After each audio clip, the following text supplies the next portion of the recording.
Good evening, everyone, all CHP listeners everywhere in the galaxy. Laszlo Montgomery here with another China History Podcast episode.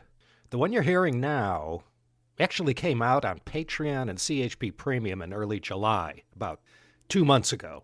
And now, here it is, the next great thing from your humble narrator.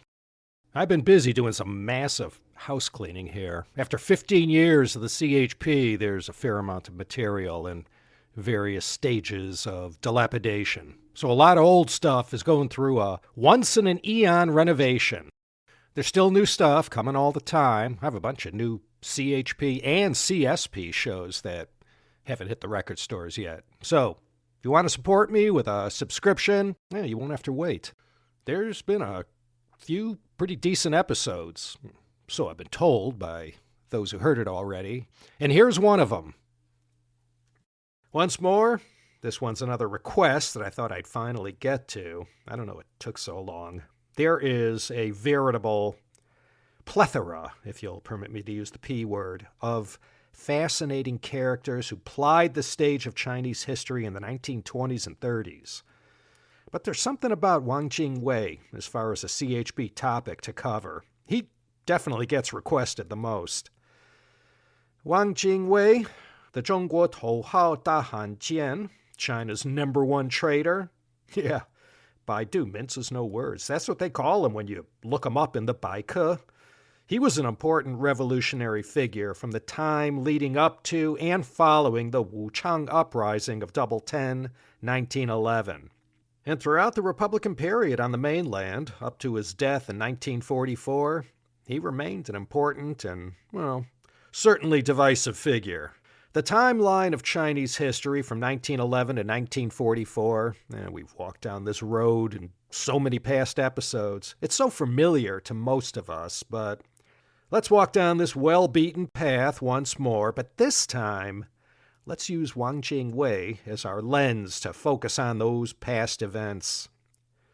Those decades in Chinese history when Wang Jingwei was a major political figure had no small number of what-ifs.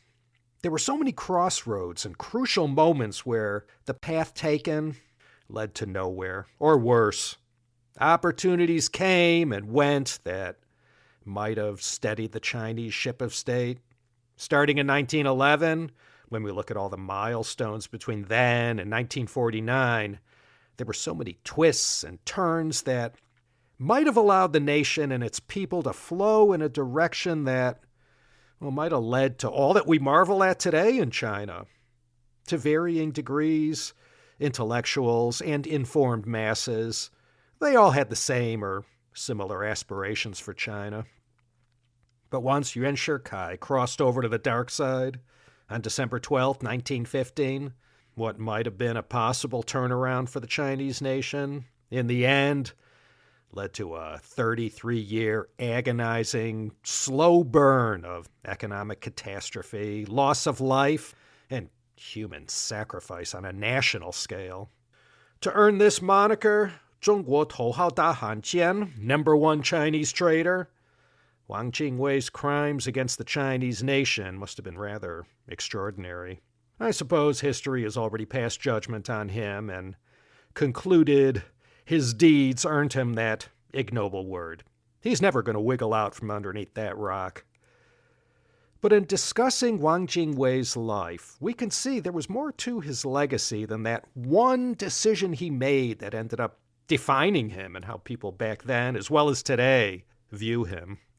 Let's see what he did and how he went from a once revered revolutionary hero, Sun Yat-sen's aide-de-camp, as the head of the ill-fated left wing of the KMT, up to the deed in 1938 that would earn him infamy in the annals of Chinese history. And the Communist Party of China and the Nationalist Party in Taiwan, they don't agree on everything. But they both have branded Wang Jingwei as a traitor, someone who wrongly chose to surrender China's national integrity and resistance against foreign aggression and, consequently, openly collaborated with the Japanese to compromise China's national sovereignty. He was a Cantonese, born Wang Ming just to the west of Guangzhou and Foshan in the city of Sanshui. He was born on the significant day of May 4th, but in the year 1883. That made Wang Jingwei 4 years older than Chiang Kai-shek and 10 years older than Mao Zedong. He came from a family of not terribly well-off scholar officials from around the Shaoxing part of Zhejiang province. In 1895 and 1896, one after the other, his parents passed away and he was sent to the north of Guangdong to live under the care of a relative. And there he received a classical Chinese education. 19-year-old Wang Ming placed first in the local exams and earned his Xiuzhai degree in 1902. The Confucian civil service exams as a path to government service had been the only path going back on and off to the Sui dynasty. Wang Ming got in just in time for the whole civil service exam system to be abolished in 1905. The following year, and one of the defining moments in his life, Wang went to Japan on the Qing government's dime and ended up being a part of all the excitement happening there. Outside of Paris, where he ended up going later, there were a few better places to learn about anarchism, revolutionary thought, and radical cures for all the ills inflicted on the masses by imperialism. And you could say this early look at Japan, starting in 1903 and on the eve of the Russo-Japanese War, really had quite an impact on Wang. He was part of that group that saw Japan as the model that China should try to emulate in order to rejuvenate the country. There were all kinds of options available to China as far as which form of government was most suitable, and that was one of the great debates at the time. But all things considered, the Japanese model, that was what he believed worked for China, and Wang Jingwei ended up staking his reputation on that. There was an important and widely read journal put out by the Tongmenghui during that time called the Minbao. This became the platform that Wang Jingwei was able to stand on and get recognized in front of all the early movers and shakers like Sun Yat-sen, and it was during these Minbao years that he dropped the Wang Ming name and adopted the sobriquet Wang Jingwei. He met Dr. Sun early on, both being Cantonese speakers from the Pearl River Delta region. Well, that counted for something, and they gravitated towards each other. At the turn of the century, Sun was trying to grow his Tongmenghui Revolutionary Alliance, and in 1905, he welcomed a young, charismatic Wang Jingwei into the party where he would rise to become Sun's protege and part of Sun's inner circle. In 1907, when Sun went on an extended Nanyang tour, spreading the Tongmenghui message around Southeast Asia's overseas Chinese communities, Wang accompanied him, and here he met his lifelong soulmate and lover, Chen Bijun. They would formally tie the knot in 1912, and like Abigail and John Adams or Diego Rivera and Frida Kahlo, they would remain a lifelong team until each of their tragic ends. During this trip, dozens of local Tongmenghui branches were established, and they were able to get a good number of overseas Chinese fired up in support of the revolution and the principles that Sun Yat-sen was calling for.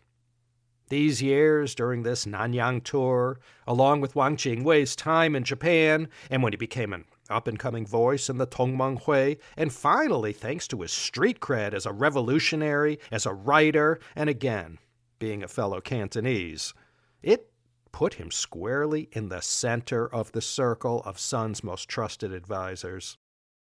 Wang Jingwei was part of that group who blamed the Manchus for almost everything that was rotten in China.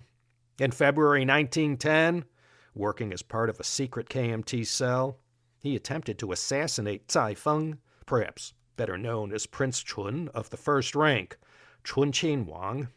Prince Chun was a major guy from the last couple decades of the Qing. His grandfather was the Daoguang Emperor, and his sons were Emperors Guangxu and the last emperor, Puyi. So you could say Cai Feng, Prince Chun, he was a rather important and high-ranking Manchu noble. Well, the time bomb planted by Wang and his co-conspirators was discovered, and in a couple of weeks the whole plot to blow up Prince Chun was exposed, and Wang Jingwei, 27 at the time, was arrested. But he was let off easy with just life in prison. The whole matter was widely reported, and despite the dismal outcome, he got some shine on the national stage for his words of defiance and fearlessness, even in the face of execution. One of the best things that ever happened to Sun Yat-sen was that 1896 botched attempt by Qing government goons in London to kidnap him and return him to China for execution. He went from being just another agitator against the Manchus to Sun Yat-sen, superstar. Wang Jingwei enjoyed a similar notoriety after his failed assassination of Cai Feng. Wang gained huge props for the way the whole thing played out. If not for that, who knows what trajectory his career might have taken. Not long after, on October 10th, 1911, the Wuchang Uprising took place, and Wang was granted a get-out-of-jail-free card as part of a general amnesty. Even one day in prison is one day too many for most people, but considering who he tried to bump off, Wang Jingwei didn't have to do too much hard time. With the Qing dynasty at an end and all, Wang's energies were redirected towards fighting imperialism, advocating for Pan-Asianism, and growing the KMT.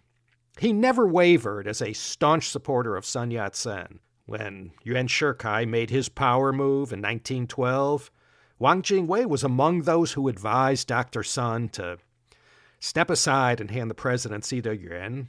Without any military or diplomatic support, Sun had to give in. And though he had to do it for obvious reasons, with Sun's capitulation, right there went the Republic. In this act, this fragile government that never had a chance to gel would, in a few decades, wind up as a government in exile on Taiwan. From 1912 to 1917, Wang and Chen Bijun sailed to Europe and joined up with the whole work-study movement crowd. I mentioned this work-study movement in that CHP 302 episode on Chinese anarchists. Li Shizheng, Cai Yuanpei, Wu Zhihui, and Cai Hesun championed that movement in France. The big picture goal for the work-study movement was to expose young Chinese radicals and other intellectuals to real-world events happening right now in the workers' movement in the West. It's arguable whether the whole movement achieved its primary intentions, but during the period of this work-study movement, a whole bunch of nobodies signed up, spent some years in France, and later went on to change the course of Chinese history, and the world as well. Besides Wang Jingwei were Zhou Enlai, Deng Xiaoping, Chen Yi, Li Fuchun, Nie Rongzhen, and a whole bunch of other revolutionaries, political exiles, Pan-Africanists, Pan-Asianists, left-wing intellectuals, and Ho Chi Minh and Pol Pot among them. It was around this time that Wang Jingwei was making his transformation to major KMT party figure and the voice of the left wing of the party. No one had an inkling that Dr. Sun's years were coming to an end, but Wang was clearly a front-runner among the inner circle to succeed Sun as KMT party leader. This was especially true following the assassination of Song Jiaoren in March 1913. The right wing of the KMT? Well, that was the faction that later on had as its leaders Chiang Kai-shek and Hu Hanmin. Their base were military elites, landlords, big business, and nationalists who had a more conservative bent and weren't so altruistic. They liked a nice, authoritarian leader in control, preferably without any opposition. 1917, Wang was back in China as part of the team of insiders who were working with Sun Yat-sen to reorganize the Nationalist Party, the KMT. After Yuan Shikai died in June 1916, the whole country descended into warlordism. And this couldn't have come at a worse time. Predators were picking away at China from all directions, extracting resources, collecting on indemnities, and engaging in debt trap diplomacy. And though the Mukden incident still hadn't happened, Japan's future intentions were starting to become evident. In addition to the political roles he played in the party, Wang served as Sun's personal assistant, and his stature inside the KMT continued to grow. In 1924, Wang Jingwei was all in as far as advising Dr. Sun to cooperate with the 3-year-old Chinese Communist Party. As the most prominent voice among the left wing of the party, Wang's advice carried some weight, and we know that with the Western nations busy with other priorities, Sun and the old KMT threw their lot in with the Soviet Union.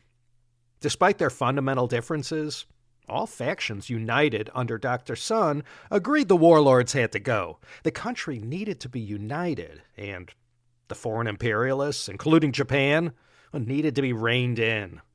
The whole thing that had been going on since 1839 had to stop. It's 8.5 decades of this already. There was a time before 1927 when everybody pretended to get along.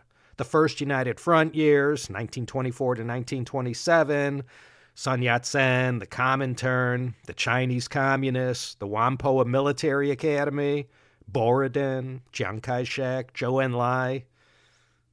What were they thinking? If there was ever going to be a chance that China, at this moment in history, might pull itself back from the brink, avoiding all the future bloodshed and suffering that we're so familiar with, well, that ended on March 12th, 1925, when Sun Yat-sen passed away in Beijing. He was traveling north by train, despite living through the final stages of liver cancer, to try and use his remaining gravitas to talk to the warlords and negotiate a solution that could bring about the unification of China. When Sun Yat-sen's medical condition was in its final weeks, Wang Jingwei was at his side. And in another milestone in his biography, he recorded Sun's last will and testament, or Zhongli Yizhu. As far as Sun Yat-sen's personal will, if you've never heard it, it's quite brief. It goes like this: I have devoted myself to matters of the nation instead of making a fortune. I bequeath all my belongings, including books, clothing, houses, etc., to my wife, Song Qingling. My children are fully grown and independent. I hope each of them will carry on their good behavior and continue my goals. This is my will. End quote. The political will, written together with Wang Jingwei, stated, quote, For 40 years, I have devoted myself to the cause of the national revolution, the objective of which is to achieve liberty and equality for China. The 40 years' experience has convinced me that to realize such a goal, we must awaken our people, to unite with peoples of the world who treat us equally, and together to carry out our common fight. Today, the success of the revolution has not been achieved. All my comrades must follow my writings, the plan for national reconstruction, the fundamentals of national reconstruction, the 3 principles of the people, and manifesto of the First National Convention, as well as continue their endeavors and accomplishments. Recent proposals to set up a national convention and to abolish unequal treaties, especially, needs to be accomplished in the shortest time possible. This is my heartfelt charge to you. End quote. How consequential or influential was Sun Yat-sen to the Chinese Revolution and the early years of the Republic? Well, that'll be argued forever. But with history serving as our unambiguous guide, we can see how, following Dr. Sun's death in 1925, how quickly everything fell apart and how the factions at once began circling their respective wagons. Well, that didn't work out as intended. March 20th, 1926, the Canton Coup, or Zhongshan Incident, it's also called, put an end to the whole United Front charade. On the eve of the Northern Expedition, with rumors circulating about Communist Party operatives up to something no good, Jiang purged the ranks of all communists. At that time, Wang was serving as chairman of the nationalist government established in Guangzhou, because Wang Jingwei had all along supported cooperation with the CCP and the Soviets. Well, the aftermath of the Canton Coup reflected poorly on the left wing of the KMT. During the Canton coup, when Chiang Kai-shek's men came knocking on Wang Jingwei's door, it was agreed that Paris in the springtime of 1926 shouldn't be missed, and Wang Jingwei and Chen Bijun took Jiang up on his advice and got out of his way. And they stayed in France from May 1926 until April 1927, days before Chiang Kai-shek goes and kicks the hornet's nest. After capturing Wuhan in the early days of the Northern Expedition, Jiang called for the nationalist capital to be relocated there, away from Guangzhou. And from December 1926 to September 1927, this Wuhan nationalist government, led by the left wing of the KMT, men like Wang Jingwei and Eugene Chen, tried to hold it all together. And as long as Wang said so, this Wuhan government remained KMT left-wing and CCP-friendly. When Wang and Chen Bijun returned to China in early April 1927, they came via the Soviet Union, where Wang had a sit-down with Joseph Stalin. The contention for the soul of the Kuomintang had a similar melody to the Chuhan contention of 206 to 202 BC.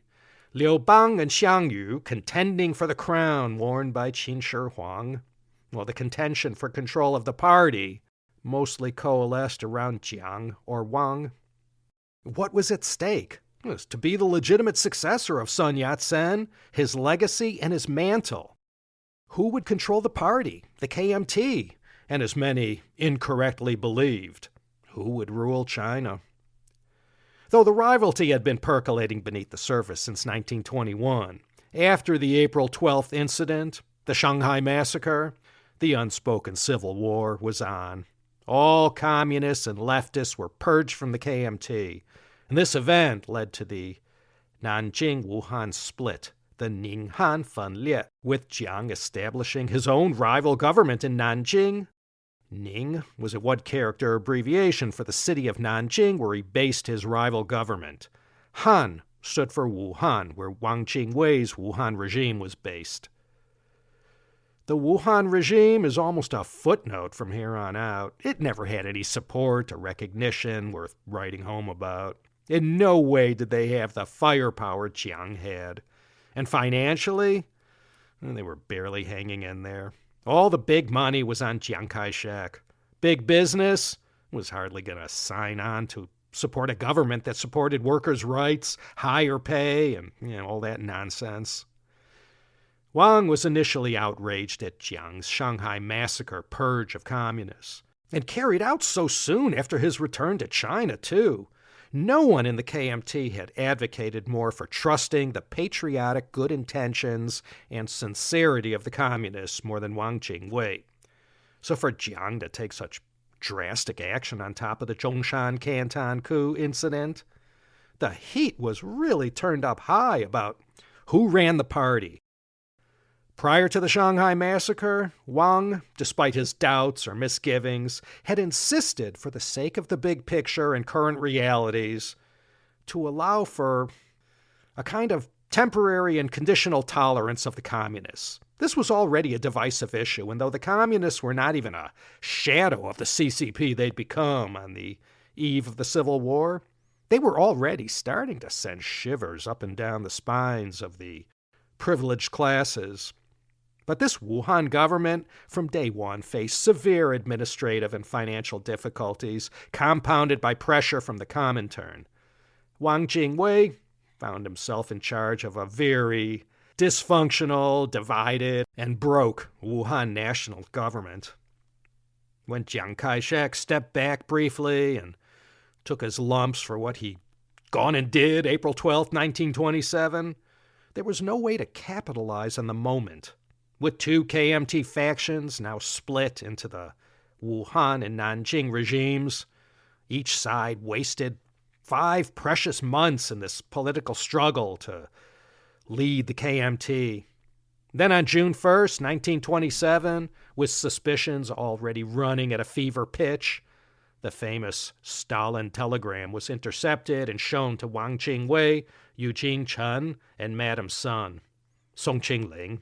It only took one read-through to conclude Stalin was Langxin Gofei all this time. Wolf's heart and dog's lungs. A cold-hearted liar. In very straightforward language, Stalin was telling his people Wang Jingwei couldn't be trusted anymore, and the CCP needed to break with the KMT left. And not only that, it encouraged the CCP to go at it alone and start organizing and carrying out land reform and keep mobilizing against the KMT. Well, besides throwing the Chinese communists into disarray, Wang Jingwei, as head of the Wuhan government, on July 15, 1927, called for the elimination of CCP members in what became known as the Wuhan Communist Split. That whole pipe dream that Wang Jingwei had passionately advocated for, and Dr. Sun as well, don't forget. In the end, it all came down to this. Chiang was right all along. The communists were making chumps out of the KMT left wing and, by extension, Wang Jingwei. This internal purge of the KMT left paved the way for the Nanjing-Wuhan reconciliation as Wang, his share price, and free fall cut a deal with Jiang and Nanjing and announced the relocation of the Wuhan capital to Nanjing. Then, following these events, Wang left China in disgrace, returning to France later in 1927. Without Sun Yat-sen's unifying presence, if nothing else, all of this isn't surprising. While China's politicians, movers and shakers, generals and majors, and all sorts of ambitious, self-serving men, 合起来, all together, fueled the disunity inside China. How on earth were the Chinese people supposed to present a united front against external threats? Over in Tokyo, a lot of people in the military saw China laying the groundwork for all the vulnerabilities that will make them defenseless against Japan come the 1930s. Between 1928 and 1931, Wang returned from overseas to lead a group known as the Reorganizationists, the Gaizu Pai. They organized a number of unsuccessful campaigns against Jiang's Nanjing government. This contention, it never let up. The leaders of the Reorganizationists were mostly Wang Jingwei and the usual suspects like Eugene Chen, Sun Fo, and former cronies in the short-lived Wuhan national government. Having peeled the communists away, they were now mostly a center-left party, but solidly lined up against Jiang's handling of post-Northern Expedition China. Jiang had high hopes for the coming Nanjing decade, and no matter from which angle you looked at things, it was hard to disagree with the Reorganizationists' claim that Jiang had acquired all the trappings of a right-wing dictator. So they were anti-Jiang, but throughout all the political attacks, Jiang seemed unassailable. Nobody was backing down to anyone yet. In desperation, perhaps, in 1930, another milestone in Wang Jingwei's life happened during the Central Plains War. This was the sequel to the Northern Expedition. Li Zongren and two of the major warlords of the whole era, Feng Yuxiang and Yan Xishan, combined in an attempt to unseat Jiang. Wang Jingwei, never missing an opportunity to bet on the wrong horse. The outcome of the Central Plains War was a Jiang victory and further consolidation of his military dictatorship. Not exactly what Sun Yat-sen had in mind, but this is how it all played out. Defeated, marginalized, and for the most part finished in KMT politics, Wang and Chen Bijun in 1932 took off for Europe again. Jiang offered Wang a position in the government, but it was ceremonial in nature and meant to keep Wang, his rival, close enough to him to watch. Wang was appointed premier, serving from January 28, 1932 to December 1, 1935. And he also served as Minister of Foreign Affairs. During this period following the Mukden incident and leading up to the Marco Polo Bridge incident of July 1937, Wang and Jiang put up at least the facade of cooperation so as not to further portray China as weak and disunited and ill-equipped to resist Japan. On November 1st, 1935, Wang Jingwei survived an assassination attempt orchestrated by none other than the king of assassins himself, Wang Yaqiao. He was a notorious Chinese gangster and drug lord. I mentioned him in that Dai Li series. Wang was an early mentor to Dai Li and had given the future KMT secret police chief his start in life. Who paid Wang Yaqiao's fee? Wang Jingwei was targeted because he had come to be perceived as betraying Chinese national ideals and escalating tensions within the KMT. That was code speak for opposing Chiang Kai-shek. Did Wang Yaqiao act alone, or was he contracted to assassinate Wang? Wang Yaqiao was a right-winger and viewed Wang's leftist policies as detrimental to traditional nationalist values. Could have been Jiang, could have been a whole bunch of others too. Another history rhyme. The hit on Wang Jingwei and others posing in a group photo, it was kind of interesting. One account said the photographer was actually a hitman in disguise, and underneath the dark cloth that he covered his head and upper torso with, you've seen those before. In the early days of photography, it was used to block out all the ambient light. Well, there was a machine gun underneath the hood, and despite the odds, Wang Jingwei, when they started firing away, was able to survive this first assassination attempt. Walk away he did, but the bullet couldn't be removed, and he walked around for the next 9 years with that piece of lead inside of him. And for the remainder of his days, he was plagued with on-again, off-again health issues due to that bullet he carried around, courtesy of the king of gangsters. With Japan's military buildup, seeming invincibility, and aggressive behavior, Wang knew, even on a good day, Chiang Kai-shek wasn't yet ready to take the Guangdong army on just yet. He dedicated himself from here on out to one primary ideal: preserving peace with Japan. Call it what you will, appeasement, surrendering your sovereignty. To Wang Jingwei, this was a simple matter.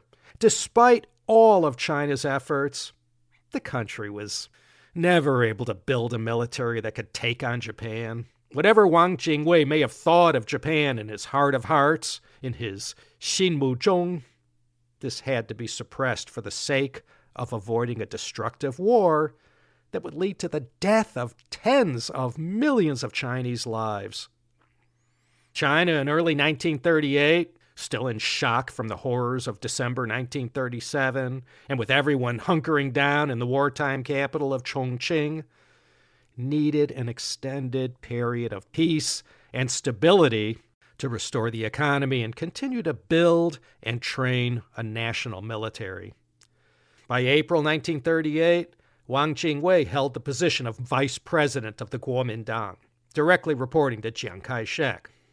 As the Second Sino-Japanese War intensified and Japan's military advances continued relentlessly into Chinese territory, Wang became increasingly convinced that prolonged resistance against Japan was futile given its superior military strength. Wang Jingwei wanted his cake and to eat it too. On the one hand, he urged Jiang to pursue a peace agreement with Japan. But at the same time, he insisted that any deal must not interfere with the territorial integrity of China.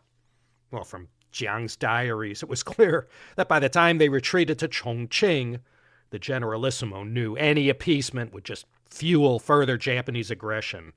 Jiang was committed, despite none of the major powers rushing to his aid in his most urgent hour of need, that he would at least slow their advances down.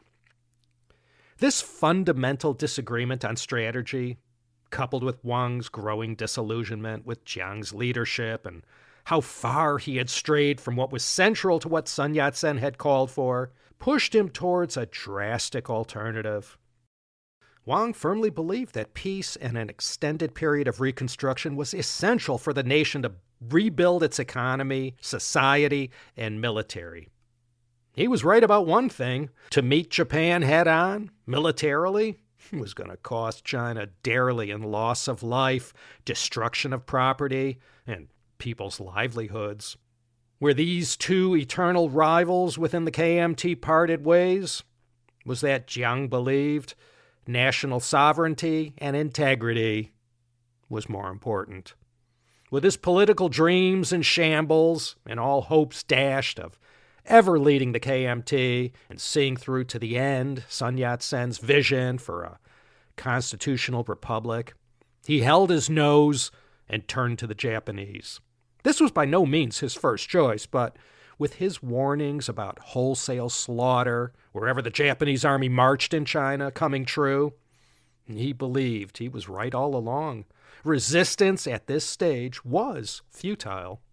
They needed to bide their time and gather their strength. And if that meant bowing and scraping to Japan and all the humiliation that came with that, it must be done. On December 18, 1938, prior to being dismissed, Wang Jingwei, along with several of his closest supporters, resigned from their positions within the Chongqing government and departed for Hanoi in what was then French Indochina. In taking such a rather bold and obvious move, it signaled his intent to explore other paths to end the war by negotiating directly with Japan.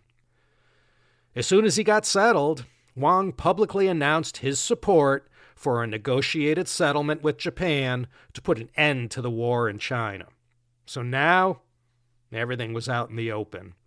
He was going to use whatever remaining respectability he had left to his name and start negotiating with the enemy. The outrage at the top rungs of the KMT was predictable. On January 1st, 1939, Wang Jingwei was dismissed from all his government posts and expelled from the KMT. Besides taking the eyes of the world off the government in Chongqing, what Wang was calling for was a huge distraction and caused turmoil within the KMT. This prompted a second failed assassination attempt on Wang Jingwei in Hanoi that Chiang Kai-shek most likely gave his nod of approval to, though his fingerprints were nowhere to be found. None other than Dai Li himself oversaw this mission. Wang survived the attempt and flew at once to Shanghai to engage in direct negotiations with Japan there. And by June 1939, Wang and his faction were hard at work on their futile attempt to negotiate with Japan for the establishment of a new nationalist government. And this culminated in a secret meeting of the 6th National Congress of the KMT in Japanese-controlled Shanghai from August 28th to 30th, 1939. And at this Congress, Wang was elected chairman of the Central Executive Committee of a brand new, reorganized Kuomintang. Jiang's KMT in Chongqing, they were declared invalid. The reorganized national government of the Republic of China was formally established in Nanjing on March 30th, 1940. Pearl Harbor, still more than a year away. And this new government absorbed previously existing Japanese-backed mini-puppet regimes in North and Central China. These were the reformed government of the Republic of China, established in March 1938, and the Provisional Government of the Republic of China, established December 1937. In the Chinese press, they reviled the reorganized government as the Wang Wei Kuomintangfu, the Wang puppet nationalist government. Wei means fake or bogus, and it could also mean a puppet or a collaborationist. Wang Jingwei was made the president of the Executive Yuan and chairman of the national government. And with this act, agreeing to head up a collaborationist regime like he was doing, ensured his place in modern Chinese history's Hall of Infamy. The Chongqing regime was hanging in there by their fingernails, bombed constantly, people living by their wits. The whole organizing power of the KMT government in Chongqing was in the war of resistance against Japan. And here came Wang Jingwei, standing with the enemy, declaring his government in Nanjing was now the legitimate government of the ROC.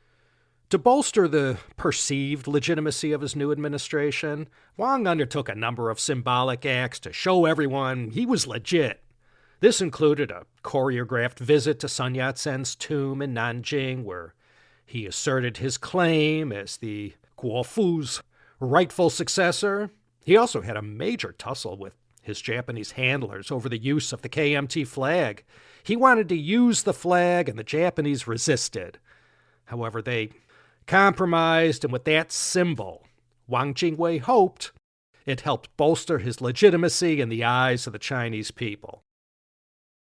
Wang gave it his all as far as trying to establish legitimacy and continuity. He expended every effort to push back against all the naysayers and at the same time reestablish his political relevance. And he churned out all kinds of propaganda that differentiated himself from what Jiang was doing, turning himself into just another warlord. He continued to argue that prolonged resistance was futile against Japan's overwhelming military might. Wang believed that collaboration, as odious as it was, or how much of a moral compromise it represented, would lead to less immediate suffering and at the same time prevent the rise of communism. Wang believed to the end that communism posed a greater long-term threat to China's sovereignty and stability than Japanese militarism. He sounded logical to some, but over in Chongqing and elsewhere, he was looked down on and condemned as downright treasonous. By 1940, the Japanese military, wherever they went, if they didn't leave a trail of destruction, they left behind a lifetime of resentment. And a lot of people, even though their houses were burned down or maybe their valuables seized, but they still didn't view collaboration as an option. Wang Jingwei had always bought into Japan's promotion of Pan-Asianism, which advocated for Asian nations to unite against Western colonial powers. Once the Qing dynasty fell, this had always been one of the main issues Wang believed in. So one desperate reason why Wang Jingwei opted to take this collaboration route was that it provided a potential means to liberate Asia from Western influence. And by sidling up against Japan, the alpha nation in Asia, it might allow China to retain some degree of autonomy within a Japanese-dominated regional order. And if that sounds vaguely familiar, you're probably thinking about the Greater East Asia Co-Prosperity Sphere. Wang's regime, the reorganized nationalist government of China, was formally included in the Greater East Asia Co-Prosperity Sphere. In November of 1943, there was a Greater East Asia Conference in Tokyo. Wang Jingwei was there representing China, alongside delegates from other Japanese-occupied or puppet states like Burma, Manchukuo, and the Philippines. He spoke at the conference and spoke out in favor of Japan's continued leadership in the region and affirmed China's subordination to the Japanese-led regional order. The Wang Jingwei government claimed sovereignty over the entirety of China. At that time, Manchuria was still a separate country called Manchukuo, so Wang said no problem to that, and he never let up about his reorganized nationalist government being the legitimate inheritor of the Xinhai Revolution and Sun Yat-sen legacy. The KMT, over in Chongqing, were saying the same thing. Wang's reorganizationist regime's motto was peace, anti-communism, and national reconstruction. In the beginning, Wang issued a 10-point policy statement, prioritizing the establishment of peace and economic improvement through reconstruction, social reforms, and modernization. The long game was to rejuvenate the country, raise living standards in occupied areas, and allow Chinese people to be governed by Chinese officials rather than by direct Japanese military rule. It nominally abolished extraterritoriality and joined the Japan, Germany, Italy Axis powers. And in January 1943, Wang signed the joint declaration with Japan, effectively declaring war against the United States and the United Kingdom.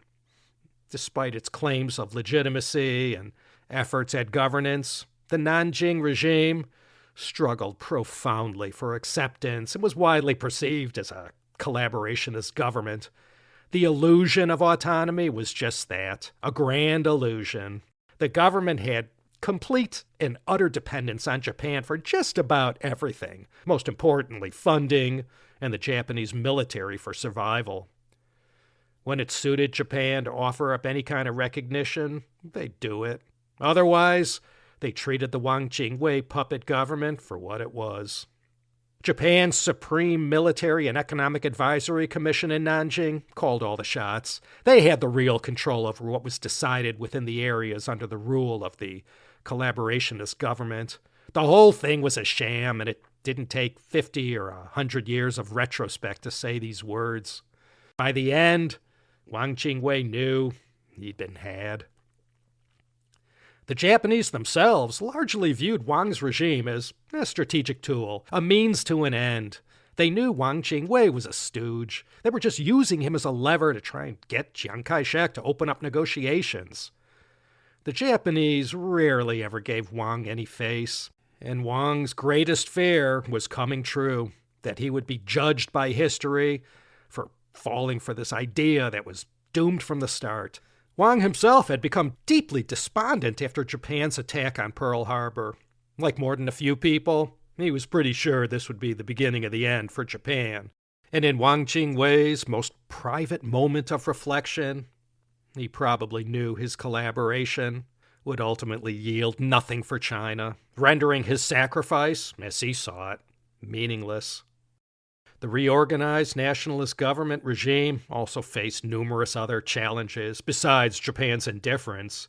There were internal political squabbles, of course, and that was part and parcel of any government. But aside from that, there was a non-stop campaign of sabotage, raids, and propaganda campaigns from both KMT and CCP guerrilla forces against the collaborationist government and their Japanese overseers.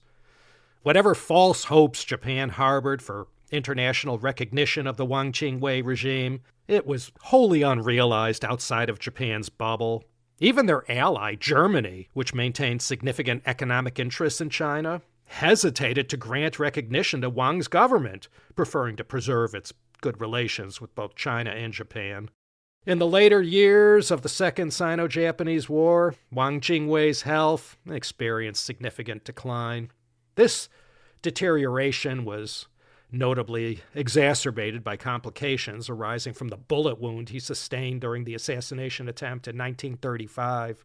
The bullet, which could not be surgically removed, continued to cause him persistent pain throughout the remainder of his life. By early 1944, his condition took a turn for the worse, and Wang traveled to Japan to seek medical treatment. While receiving care in Nagoya, Japan, his condition unfortunately worsened, and Wang Jingwei ultimately passed away on November 10th, 1944, at the age of 61 in Nagoya. His body was subsequently transported back to Nanjing for burial. While the primary cause of death is attributed to complications from the old wound and his deteriorating health, some sources have suggested that he may have been poisoned by agents under the command of Dai Li. Following Wang's death, the leadership of the reorganized nationalist government passed to Chen Gongbo, who became president and head of state on November 12, 1944, officially assuming office on November 20th. He publicly affirmed his commitment to adhering to the policies established by Wang Jingwei. Chen was a Hakka from northern Guangdong. Early, he had been part of the KMT left wing and a longtime ally of Wang Jingwei. After the war, Chen had fled to Japan to escape the retribution that was sure to be meted out to him. Chinese representatives requested a formal extradition. The American occupation forces shrugged their shoulders and said, yeah, sure, why not? And Chen Gongbo was sent back to China and was convicted of treason and sentenced to death. Wang's death in late 1944, just before Japan's surrender, meant he didn't have to witness the dissolution of his regime, nor face the repercussions and public humiliation that Chen Gongbo and others had to endure. In one way, at least, Wang Jingwei was fortunate. He died before Chiang Kai-shek and everyone else who hated him were able to exact their revenge. Chen Gongbo was executed by firing squad in Suzhou on June 3rd, 1946. You could be sure Wang Jingwei's tomb in Nanjing was smashed and desecrated. Wang's body was yanked out and burned as an act of condemnation for his crimes. An old rite of passage going back to prehistory. As for his wife, partner, and soulmate in life, Chun Bi-chun, well, she didn't fare much better. The Japanese, as they headed towards the exits, offered to take her with them to Japan, but she refused and ended up getting arrested on the orders of Chiang Kai-shek. She was thrown in prison, but in their haste to flee, she was left behind where the communists caught up with her. And she was given a sweet deal: admit guilt and be set free. But she refused and died in prison on June 17th, 1959. Wang Jingwei's legacy remains, for the most part, condemned in Chinese historiographies. He continues to be a symbol of betrayal in both China and Taiwan. Okay, that's a nice, simple, easy-to-consume once-over of Wang Jingwei, I'd say. There are scholars the world over who dedicate their careers to the study of everything Wang Jingwei, so you can be sure there's more to his life and thousands of pages of analysis and argument about every decision he made going back to the beginning. Thanks, everyone. This is Laszlo Montgomery signing off from a blisteringly hot Los Angeles afternoon. I had to bring all 5 cats inside the house. Please consider coming back again next time for another exciting episode of the China History Podcast.